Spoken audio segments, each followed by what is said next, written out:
Hi, I'm Mark Toole with 8020service.com. Today's customer service video question of the day comes from Quora. The question is, how do companies keep their customers loyal?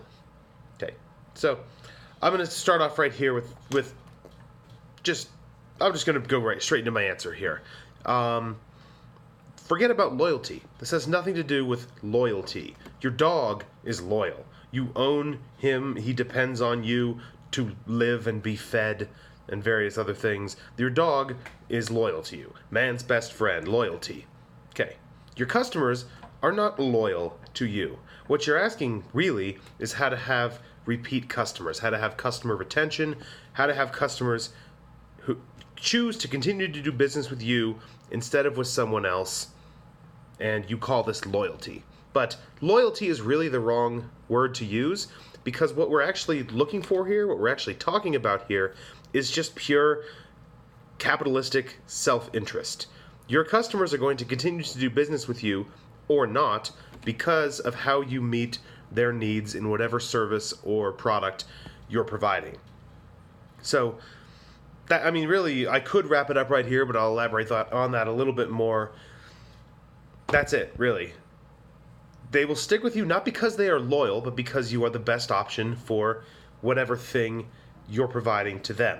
Now, does this mean you have to be objectively the best at every possible category? If you're selling, electronic devices, do they have to have all of the best features and the best specifications and the most open software and all this stuff? No. There's companies like Apple that very often release products that are massively successful and have what you could consider to be a lot of loyalty from customers, despite many of their things not arguably having the highest specs, not arguably being the best thing on the market at the time, but people think that they are, it meets their needs, and they stick with it. That's what we're talking about here. It's nothing about loyalty.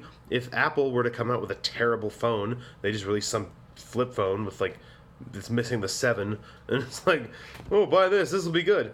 Apple will be done. Nobody's staying with them. Some people are probably staying with them just because it says Apple on it and they think they're cool. But for the most part, they're sticking with it because it's the thing that meets their needs. It's the thing they're used to. There's all sorts of reasons here. None of them have anything to do with loyalty. They're more to do with, of course, satisfying the customer's need, providing them the thing that they want. And then, of course, there's the other one, which is friction, difficulty of switching, things like that, which phone companies, if we're using that example again,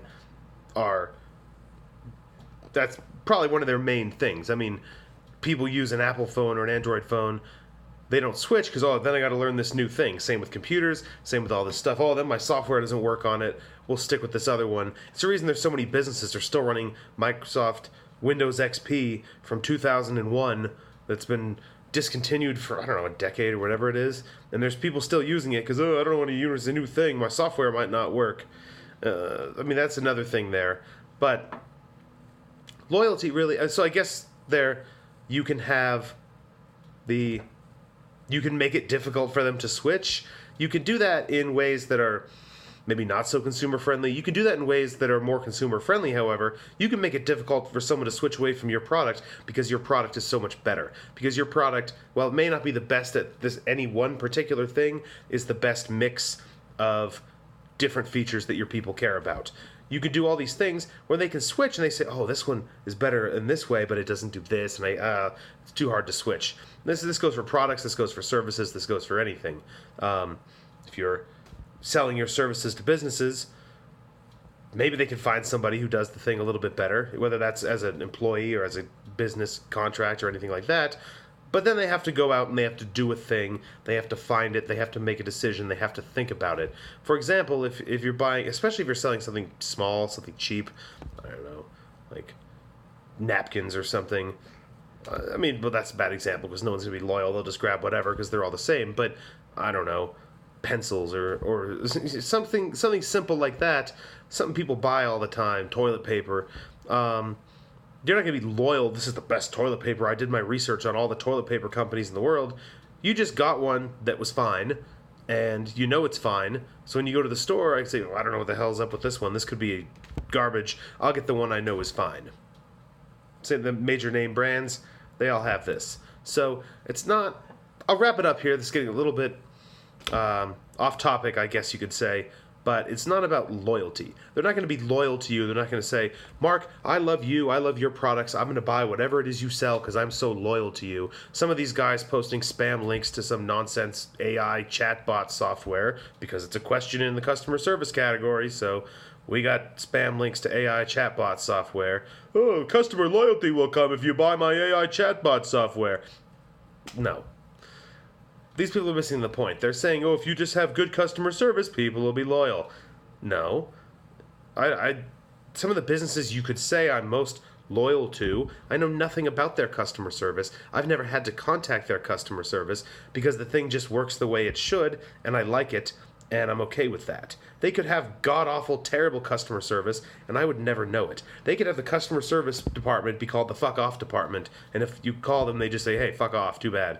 And I'd never know because I never had a problem and I never had to call them. So just providing good customer service is not going to make anyone loyal to you, especially if you have to continue to provide that service to the same people because they have to continue to ask questions, make requests, ask you to fix things that shouldn't be broken in the first place.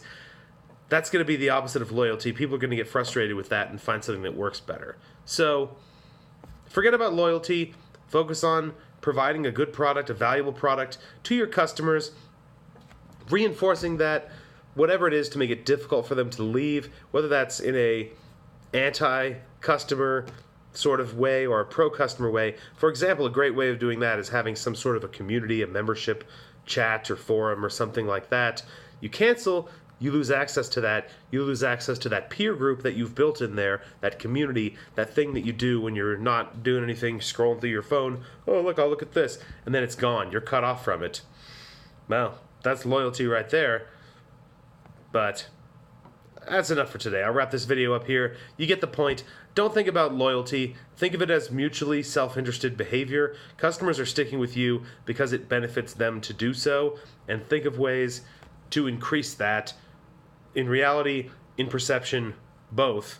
And you'll have more of what these people like to think of as loyalty, though it is in fact not really loyalty. Because if you stop doing all the right things, that loyalty would be gone and those people would be gone. So think of it in the correct terms. It'll be a lot easier to come up with specifics for your business as to how to implement it. That's all for today. I'm going to wrap this video up here. So as always, I do one of these videos every weekday on a customer service question from Quora. I post the videos on Quora and on YouTube. So if you're watching this, like, thumbs up, follow, subscribe, all that stuff. I also write regularly on business and customer service topics on Quora in response to questions and on the website 8020service.com. Go there, get on the email list. Daily emails go out about this stuff as well.